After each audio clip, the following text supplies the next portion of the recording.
Hey everyone, welcome back to another redstone video. Today we're taking a look at a dark oak tree farm that I created a couple weeks ago. Didn't have time to get around to making a video before, and yeah, I thought I had some time, so this would be a good time to show you guys.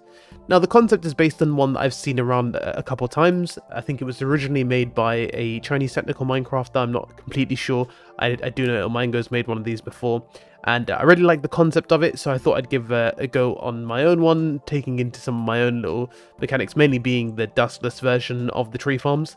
So I've actually got two versions for you here. I've got a single core and I've got a double core. Both are used by a single player. One has a slightly different kind of approach to it, I guess, and I'll run through both of them with you. But let's take a look at the single core one first. So the idea behind this was to try and make it as friendly as possible and to use as little annoying objects, namely netherite or ancient debris, should I say. So I've only ended up using one of them thanks to the use of anvils, which was something I saw someone else using a little while ago, and I thought it was pretty useful. So yeah, we've only need one of the most annoying parts of this, even though it's a relatively cheap build, is to have one piece of ancient debris. And yeah, so the idea was that you'd sit in a minecart, you place the saplings down, and then the whole thing's triggered once the tree's detected.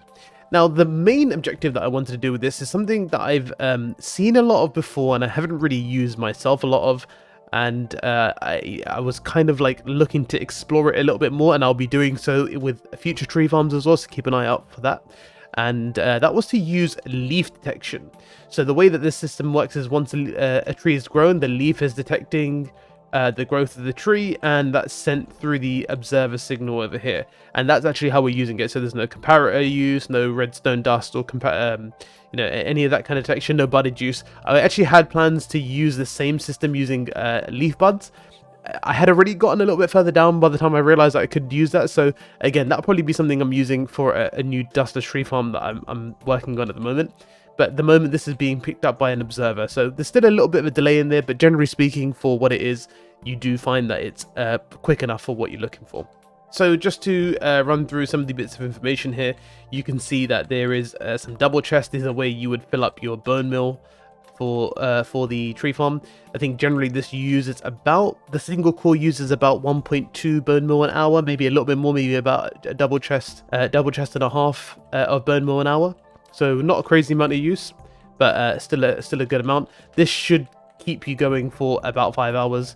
If you want, you can AFK for 5 hours and then obviously just come back and refill again. Alternatively, you can do what I did in the double core unit, which is which you'll see in a little while, which is just to use shellcut loaders. I didn't see the point in the single core version, so I've just kind of left it as it is. But again, let's go and have a little look on how this would work. So all we would need to do is you come into the little room here, which will be shown in the world download. You'll get a good look of it. Go ahead and grab yourself a stack of saplings. So you're going to want to grab a stack of saplings beforehand before you obviously get started on this. You're going to need about that much to get started. And then all you want to do is go ahead and grab any filler item. Just fill up the rest of your inventory with things that aren't dark oak saplings. That way you're only picking them up when you need them and how many you need. And that way, because sometimes you do end up in a bit of a deficit, so you want to make sure the ones that are kind of hanging around get picked up later on if need be. So what you want to do is go ahead and sit in the actually before you sit in the minecart, go ahead and flip the lever and then get in the minecart yourself. And the next thing you want to do is just go ahead and aim at the dirt behind. So you can use a right clicker. You can sit here with your finger on the right clicker. I wouldn't advise doing an AFK session that way. Personally, I tend to use the carpet mod command, which you can do is use continuous. You can also use a bot to do the same thing, or doesn't really make a difference. So I'll just go ahead and use the use continuous command. Oh, didn't actually use continuous there, and I have absolutely wrecked that. So here you can see what happens now is once you place the saplings, you'll get tucked away so the tree can get blown up. I've turned off the explosion sounds just to make it a little bit more palatable for you guys, but you can see here you're basically getting tucked away, and the saplings are being placed. You get tucked away, the tree gets blown up, and then you'll get a good return. You can see here already that you're getting a return of saplings in the bottom left hand corner. You're going to get it starts off a little bit less, but you'll have more than enough by the time this goes on. And yeah, so let's have a little look at what's actually going on the tree farm here. Again, similar concept that you might have seen before. Tree gets blown up, the stumps get pushed upwards whilst the TNT lands on these anvils. That'll blow up the tree, and then we've got two dupers at the top here that take care of the extra leaves and blocks that get left behind. I've seen people like spam the dupers at the top. I tried a few versions of this where I use like 4 3 even. I just found that 2 actually ended up being way more useful at the end of it. You don't end up blowing up all the logs, but you still get a really good return rate, and the most important part is that you get enough saplings back. So yeah, all that happens down here, you can see the items that all get collected through underneath these carpets and the ender chests. They'll get collected and spat out of these droppers. The items then get aligned, and the items will go for a filtering system. All the saplings will get picked up by the first filter here, and they actually get returned to the player through this system. You can see they end up in the corner where you're just kind of tucked away, and the player will just eventually pick them up either way. And you can see here we're currently at a net positive for saplings. You will find that eventually you'll have a huge stockpile of dark oak saplings. You can already see them starting to pile up. That's fine. I was going to put in a collection system for them, but I didn't really see the point at the end of it. The main thing is you always kind of want to have enough just for the farm. If you do fancy doing it, you can kind of put a hopper system underneath here and kind of maybe work a way out. I think it might be a bit difficult, but ultimately probably not worth your time unless you really need dark oak saplings. Okay, that's mainly the few bits that you probably need to know about the dark oak, the single version at least. I don't think there's anything else that I needed here to tell you. Most of it's pretty straightforward, as I mentioned. The main situation will be the setup of the minecarts, which I'm going to actually show you on the single version. They translate the same over to the dual core version anyway, so let's just show you what you do. So before you end up placing the water all along the back over here, what I'll do is I'll go ahead and block this off. Here's how you're going to want to set up this. So underneath, you already have a minecart here. So for this, you're going to want to use a wall.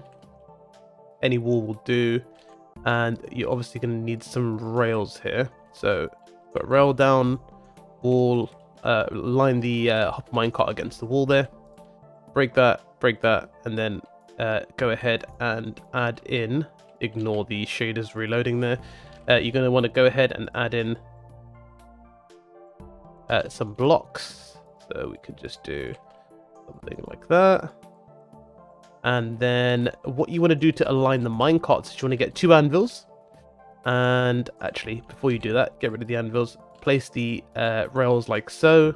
Place 2 anvils there. And then what you need to do is push the minecarts up against the anvils. And you're going to want to place the anvils horizontally like this. Like that. And then that should be you covered for that part of the minecart. And then anything that gets picked up there, you'll see it won't end up actually in there, and it will just go through, ends up on the exit system here. As for this side, all you want to do again is go ahead and just block that off for now. You want to place a block probably here. The easiest way to do it is probably just to do something like this. Place a minecart, let it drop down, and you're going to want to do a similar thing. So you can't place a rail on top of leaves, so you're just going to want to do basically the same thing you've done here, which is to align it onto the anvil, break all of that, and then you're sorted.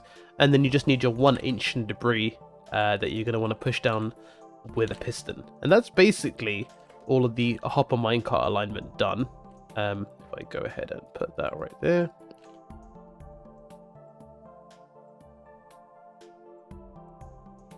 Okay, and that'll be the alignment done. Then what you can do is either remove these or just place the water afterwards. Just be a little bit careful. You might find if you did something a little bit funny, you might find that the minecarts move out of place, so you're going to have to realign it if that's the case. But if you did it properly like I just showed you, you should be all good. The annoying part, in my opinion, unfortunately, is that it uses 5 hopper minecarts per unit. I found it the best way to collect all the saplings and to have the least amount of headache. I did have a point where I removed the hopper minecart under here and just used 2 hoppers, but it seems like there's some sort of like hopper cooldown situation where when they're trying to get slightly fed in by a hopper minecart and trying to pick up items, it doesn't do so in many occasions. So I couldn't get rid of the 1 hopper minecart, but again, it's not a big deal, not a huge amount of an issue as far as lag goes. And if you're wondering why there's carpet here, it's just that when you're placing the saplings down here, it's so you don't accidentally interact with the hoppers underneath here. That's all that's actually underneath this bit here. In the single design, I've also actually gone ahead and just built in a little storage system for you guys. Obviously, if you want to replace this with shulker loaders, you can just go ahead and do so as well. I've added like sections for apples and sticks. I wouldn't imagine anyone really wants to collect those. You can just remove those filters if you feel like it. But yeah, otherwise you've got enough storage here for quite a few double chests of dark oak. You can expand that to make all of these dark oak, whatever you prefer. Ultimately, I would say that you probably want to have some shulker storage for this. If you're going to AFK for a little while, you're going to get 5 hours of AFK should get you about 100,000 dark oak logs, so maybe even a little bit more. So yeah, you might run out of space here pretty quickly. So this is the single unit. I believe this is pretty much all the information you're going to need on this one. Let's go have a little look at the dual core version, which is ultimately a similar concept, just with some minor tweaks on there. First thing I would want to mention is that this obviously uses double the amount of bone meal. Actually uses probably just a little bit less than double, because the other one's a little bit hungrier, because it runs off of 2 dispensers per tree. Based on the fact that you have a little bit of downtime in between, you don't need to bone meal as fast with this one. And I had to mess with a bunch of timings to get it right, and ultimately 1 dispenser seemed like enough. So on this version, both of these run on single dispensers. The other difference, the main reason why there's a single core and a double core one, is that the double core one does require a beacon. More specifically, does require a full beacon, and requires a weird trick beacon, which kind of requires you to like interrupt and redeploy the beacon effect every 9 seconds or so. Doesn't just work standard. Everything's obviously set up here. It's not really anything in addition to the beacon other than this little bit of redstone here. But yeah, the beacon does need to have regen, and because regen obviously is only one point, you can go ahead and put the other one in resistance. That should be ideal to what you're going to need. And this should make sure that you don't die, because you do get hurt by TNT, unfortunately, like with this double core method. But with the regen, you should be totally fine.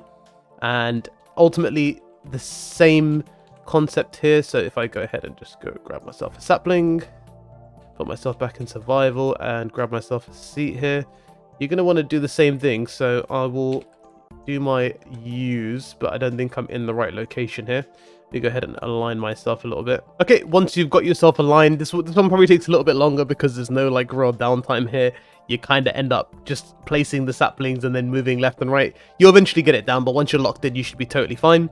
You can actually see that I am taking some damage as we do this as well. It does take a minute to like reconfigure, but don't worry too much about it. Once you've got the angles right, that you'll be fine. Honestly, for the double core, I generally advise that you use a bot. It's a little bit better because you can angle the bot to look in the correct locations a little bit easier, but no big deal. It all works exactly the same otherwise. Again, don't worry about the damage being taken. You'll be all good with the regen beacon here. The only difference that I can say, that the main difference is, besides the fact that you're getting close to just under double the rates, unfortunately double the size doesn't mean double the rates here. It is a little bit less, but still significantly more than the first one.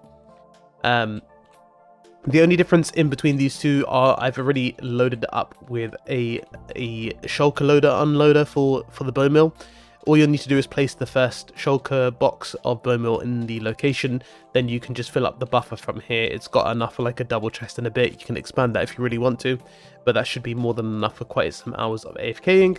Everything else pretty much the same. I've also added in a Dustless double speed loaders here. In this occasion, I'm not collecting any of the sticks or the apples in this one. This is purely just for dark oak. You can see in my inventory I forgot to fill it with filler items. Obviously you need to make sure you do the same thing, but yeah, ultimately you're just building the same farm twice as the other one. This one does 36,000 items an hour as opposed to 21,000 items an hour, and you're getting, yeah, so still relatively efficient. Uses a little bit less bone meal per unit than the other one, but ultimately exactly the same idea. I think that'll just about cover everything that you need to know about the tree farms themselves. If you have any more questions, you can hit me up on the Discord. Otherwise, there's a world download link in the description down below. Feel free to check out the world download, take the schematic, and always remember the #1 rule: if it works in the world download and it doesn't work in your world, you're either on a modded server that doesn't work with normal redstone, or you built something wrong. Thanks, and I'll see you in the next one. Bye bye.